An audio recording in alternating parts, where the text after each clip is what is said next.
Before the invasion of the Falklands, had you ever sort of heard about it? I'd never heard of the Falklands, and I, like many people, when we got to work that day, it's right, pack your kit, we're off to the Falklands, the Argentinians have invaded. A lot of people thought, oh, Scotland, what are the Argentinians doing in Scotland? And then as we started to find out more and more what went on, and then you've got the newspaper reports coming back from the guys who were down there who put up a heroic fight, who never surrendered. They were ordered to stop fighting. When we started to seeing that, we knew it was real, and it was serious. What do you remember most about the conflict? Cold, wet, hungry, very, very tense at times. I think the thing that I take away from the conflict, from my point of view, is the chaos of how chaotic it was. The lack of information while we was down there for good reason. We were given very little information because if you were taken prisoner, you've got information that would be useful to the enemy. It was pretty horrific in and around San Carlos, the constant bombing. We were looking at between -4 or 5, constant wind, always a wind. So sometimes that was really taking the temperature down. And then it's wet, so you get rain, sleet and snow all in the same day. What gave you strength in the most difficult moments? I think having your oppos around you, one, being able to rely on your oppos, and your own physical fitness and the training that you have in the Corps. You know, the training's second to none. Looking after yourself, looking after your kit. Yeah, it's all sort of like click. That clicks, that gets you through. You know, it gets you through the worst, darkest moments. Because we'd all been trained to the same high standard. We were all really good friends. You know that the person in the trench to your left and your right are not going to let you down, and you're not going to let them down. And while you are in control of the situation, you can make things happen. But when you lose control of the situation, when you can't do nothing about it, that's when the fear kicks in. The positivity and the belief that we would succeed was always in the people around me.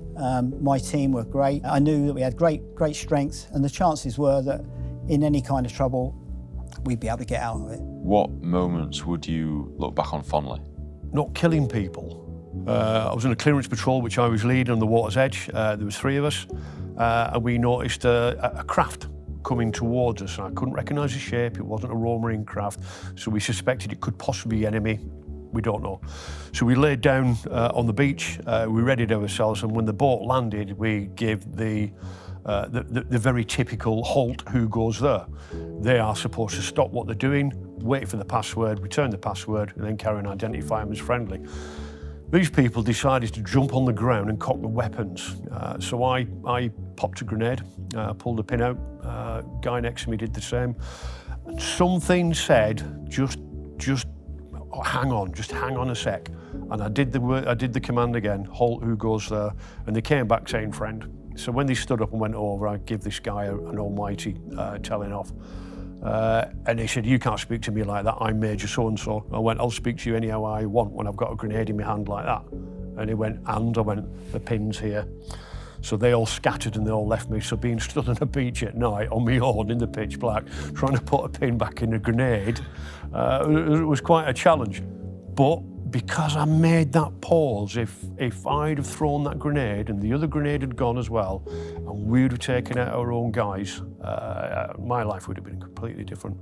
So I look back on that moment as sort of like one of the better decisions of my life. Did you have any idea what was going on in other ships or ashore, or was each ship in its own little world? I was lucky in my role because I had comms with the other ships, so I knew what was going on. I knew the operators, most of them, on the other ships. So I had a good idea of what was going on. We had a brief idea. There was some very sad sights down there. I was shoreside, not too far away from when Antelope exploded. There is quite a horrible picture of it exploding. We actually watched that with my own eyes and seeing guys jumping off the ship into the water to escape the flames. And then watching the ship break its back and sink the next day. Even gets us now. You know, that's the sort of effect it can have. Yeah, definitely. But you deal with it. Yeah. You know, you just get on with it. But yeah, there's the casualties, and then, you know, you're finding out who's died, people that, you know, mates who've lost. Yeah, that can get you. That's probably part of the why, you know, you just just block it out. Later on in life, you just block it out, otherwise it can overwhelm you, the grief. So what was it like, sort of like when the conflict finished and everything was over?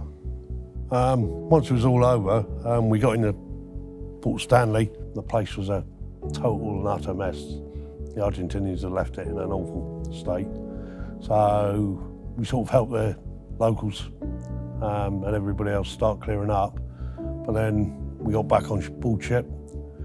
I had my first shower, I think, in 6 weeks when we got back on board. Clean kit. And then shortly after that, we sailed. And then it was literally 4.5 weeks steaming back. Despite the war finishing in mid-June, we didn't arrive back until late August.